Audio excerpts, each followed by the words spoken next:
Merci télévision et za radio tuni to ibisa kabilo na émission na bino pona nini boye toye précisément na rond-point Gambela esika owa pi parlement debout moko ya monene et fandisa déjà masolo pona ko kola kisabino ba information oyo ezali koleka na mboka pe ba actualité oyo elekaka na République démocratique du Congo yango toye ana me chaque panzu inde pona kola kisabino ndenge nini actualité ezali koleka na moment o awa na République démocratique du Congo toujours na bokasi ya Meshak Pansu Bolanda.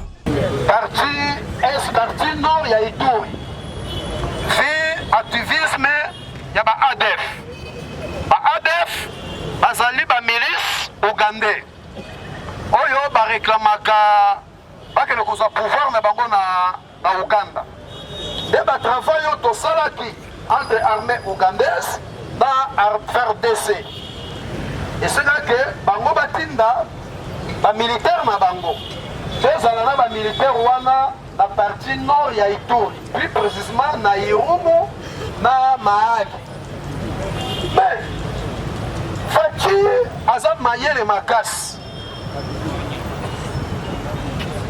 Tosali réunion moko entre les deux forces armées. Kovanda vendredi, dit tosuki sango samedi.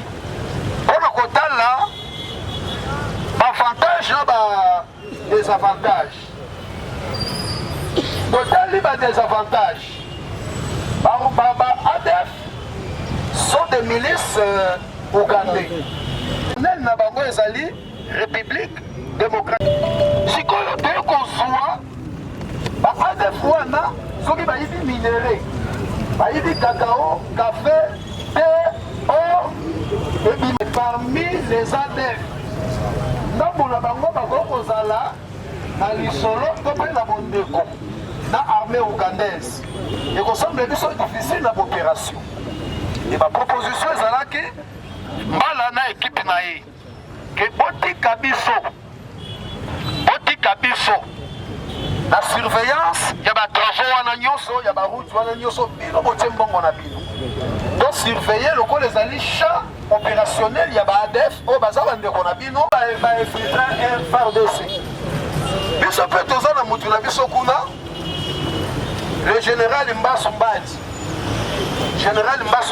Wilfred aza mu Congo un chef d'état-major général na Uganda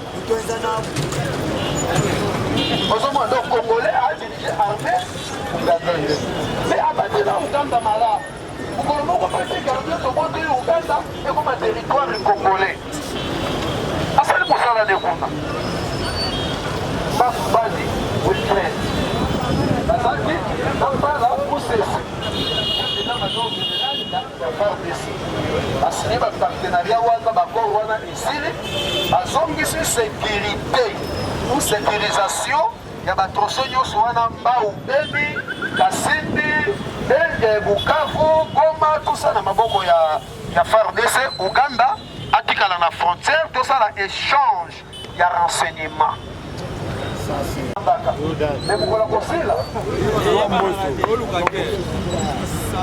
Merci. Amonaki baba bomba. Faut soutenir Syrie. Faut aussi ça, bitumba na Syrie. Bateka le solo te donc ba Marocain bangi bateka Maroc na Congo. Ba Soudanais bangi bateka Soudan na Congo. Ba Éthiopien bangi bateka Éthiopie na Congo. Congo la raison na kandenge nini? Comme kaka na époque ya Félix Tshisekedi, makambo nyoso Félix akosala il faut comme mabe. Mais bien on comprend dans côté. Et ça dit complot moko zo salama contre les actions du chef de l'État. Oh nyoso zo sala. Les actions il y a argile. On sala ngo kopo, on sala ngo sani, on sala ngo œuvre d'art. Mais on coloré yango na doré. On coloré yango na doré et ba diko bima lokola ezali or massif.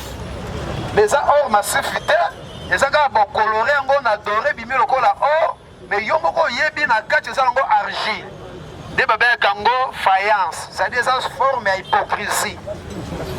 Donc il y a beaucoup des années au République démocratique du Congo. na Rwanda tofandi na hypocrisie. Rwanda alingi Congo ekufa, Congo alingi Rwanda asala nini? Akufa. Ya bomoni Mobaki nani Mongalo oyo nani Mokia alobaki banome ministre ya défense Mobaki ndobunda na ministre ya défense ya Rwanda. Balakisaki biso wana Kinshasa que Rwanda aza ennemi na biso. Rwanda mpe babi Congolais ennemi na yo. Donc Rwanda yebi ke Congo eza ennemi ya Rwanda, Congo mpe yebi Rwanda eza ennemi ya yango chef de l'État abi tofandi bambule ebele. Tofandi bambule ebele, tozovivre na hypocrisie entre Rwanda na République démocratique du Congo. Ya bomonaka na sport ata na bale soki kaka équipe ya Congo ekutani na équipe ya Rwanda malamu joueur ya Léopard abuka na ta mopanzi mais Rwanda sani apola omoni ide tozobeta nango bale lokola Rwanda baza banguna na biso so tokutani na bango il faut babetama mpona kosisa kanda ya ennemi. Chef alobi non tofandi bambula ebele ndenge wana tofandi lokola bahypocrite tovivre na batension na basituation de guerre topartage haine. Maintenant ça suffit bobanga lisusu te tokotala sikoyo relation na biso ebotani mpona situation de guerre na haine na chef faillant défaillance et tout ça ememeli biso perte na république. Sikoyo tokotala relation collaboration amitié na biso na Rwanda ekobotela biso likambo nini ndenge moko chef asengi bato bazala kimia biso mpe tozala kimia. Totala chef aza zoba te akende kosala partenariat na bato baboma république non. Allemagne koto les deux Allemands babomana jusqu'à tel point batie mire mire oya boyete biso mpe toya kuna te me beye kotala mire epesi biso perte bana tosala nini tokosa mire tosanga lelo Allemagne première puissance européenne économique tina te totalaka Rwanda lokola baennemi totalaka Uganda Burundi lokola baennemi yango moni basalelaki biso complot baki kosala marché na bango babengi Est African Community bateka biloko na baprix na bango biso tonyokwa. Alors ce qu'il faut yeba ke na bafrontière mbongo mbingo eliamaka ezala ya mpeye oyo boza nango frontalier esi na barwanda wana bapesanga ofrande ya bafra rwandais na Goma nake na chambre na beli kotalanga bime bato oyo akindoki te so fra rwandais oyo na kosala nango nini na ba $1 nabengi protocole me bongo bapesinga bafra rwandais na bafra rwandais abi yango toliaka $1 awa ekoma fota kobamba na mir kuna eliama franc rwandais ezosombama biloko na Goma na Bukavu bukasa franc congolais. Franc congolais kuta eza mwa pasi parce que soki bango basali Est African Community batekaka biloko na baprix promotionnel na bamboka na bango siko biso toza na franc congolais ya bomoni toza kokende chef akotikona tosala na kikamarade tosala kikamarade totala kikamarade oyo ekobota nini epuis tosigne mibekwa mikandawa totala nani abanga moninga mabe lisi likolo ya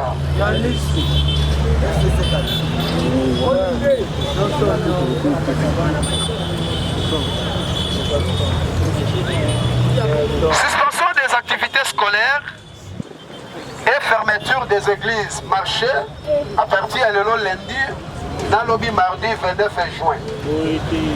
Interdiction des rassemblements à Beni par les maires de la ville après l'explosion des 2 bombes artisanales dimanche 27 juin à Beni. Première explosion, et c'est dans 4 églises catholiques.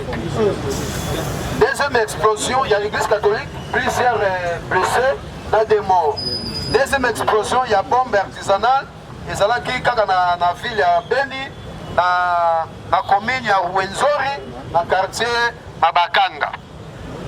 Alors tomoni oyo ya église État islamique a revendiqué yango. État islamique ba terroriste oyo ba Dutch wana ba revendiqué ba bibi sonde to sali yango. Donc État islamique a revendiqué explosion ya église catholique na Beni. Oui, bon, des fidèles, il y a plusieurs blessés. Mais il y a pourquoi il y a tout le monde dans l'église. Il y a beaucoup de gens qui sont dans l'église et ceux qui sont commis à Windsor. Il y a beaucoup de lobby, il y a côté. Il y a moins ça qui est gouverneur militaire à partir à lobby, maire militaire à partir à lobby, à Joaquim Mibeko, le lundi, dans le lobby mardi. L'école est athée, l'église est athée, rassemblement populaire est athée, va décréter couvre-feu. Couvre-feu pour la bombe artisanale Wama. Patrick Mouyaya, Nangaki Dabosana, a dit lorsque la nature vous rappelle qu'elle vous attache. D'ailleurs, Sabinoa, toujours comme Mayele, instruction partout. Pas à bateau, dans l'école, dans la religion, même la nature. Ce que Patrick Mouyaya, alors bien ce qui balobi na bino makabuboyo quitté. Nature, à côté à bino, et c'est que le beau sani, boyoka. De l'écoloba, éruption volcanologique, il y a volcan à Niragongo. Selon Patrick, ils ont foi à la nature. Nature a vu Rwanda na Congo, boyinani pe mingi. Vous est-ce qu'on a appelé Sabino réponse pour Bossalani? Boyoka. Yango Patrick Alobaki. A vu ce qui nature est rappelé bino. Bossa l'effort Boyoka. Ce qui rappelle la nature, on dit bien côté, nature a une forme moussouche. À compléter à l'objet, et c'est que Boyokana. Travailler ensemble devient obligation. Travailler ensemble devient obligation. Prévention et gestion des catastrophes. Sécurité et enfin beaucoup d'économies pour construire la paix et une prospérité partagée. Un pas déterminant a été franchi avec le Rwanda. Donc, catastrophe est salami dans Goma. Et que vous savez, makasi wapi na Rwanda. Mboyo kanakati. Parce que ma besoin bimela kana Congo. Et que nous bebisa wapi na Rwanda. Yango Patrick Mouyaya nature est rappelé Rwanda na Congo. Que bon la tête que Rwanda na Congo il faut boyoka. Nature est rappelé biso que Rwanda na Congo il faut bosala nini. Mais pour la philosophie à Patrick Mouyaya, alinga loba aza politique ya afandi akoma fanda mingi na fachi yepa comme philosophe. Alinga loba na Rwanda, au moins bakambo volcan sali et yebisi bino il faut boza l'obliger oyo Canada République démocratique. Soki boyo kanite to kolongola na biso Goma et kendenge skezo kenanzela sake. Volcan to bando contrôler en te. Et comment on a continué que la cabine là, na mbula, bokima. Donc ça en compte. Bon, le cabine bolingi biso te, to keka na cratère. Cratère c'est que panza na ki. To panza mo bien na bombe. Matsa penza avion. Nika cratère wana. Tout kaka c'est que pasuka ki wana. A panzani. Dans la bande sans alave. Rwanda e. Yango Patrick Mouyaya nature et rappelez biso que Rwanda, la République démocratique du Congo, vous êtes obligés à Rosalani. Yaoyoka. Nazoko futela na masangambila. Mwana mboka ngo bakisi ni amukoya.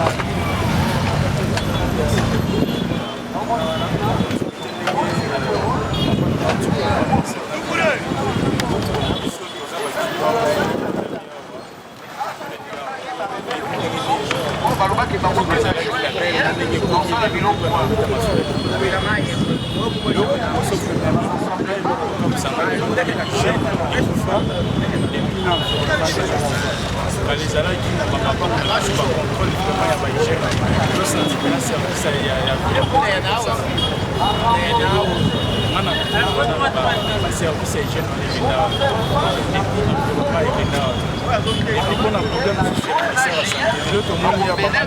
importé au bengi Covid-19 coronavirus.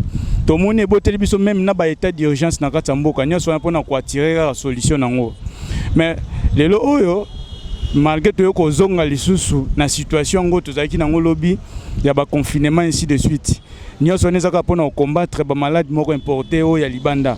Mais o ya biso moko nanu tomona ba disposition même ya bambongo ya makasi ningi tozomona ba Covid-19 te na ba malaria na ba makambo ebele tout consort wana eza complicité englobé na ba kinbopeto tozolobela lelo ministère de santé soki a vraiment na souci à santé ya biso ba congolais ndenge bazo komi boma pona ba Covid-19 parce qu'ils a ba malade moko importé ba se réunir ensemble na gouverneur de la ville pona problème oyo ya kinbopeto et ça peut moko esimbiza na kati ya santé ya peuple kinois mais lelo eza kawana te to éviter parce que toza exposé na kati ya maladie oyo tozolobela kinbopeto parce que malade tozobela mingi ezotaka na basalité oyo mais environnement hygiène ekenda wapi ministère de santé ezaka pona ba malade importé eza pona ba malaria te ba typhoïde te yango wana ezaki comme contribution na ngai pona kinbopeto.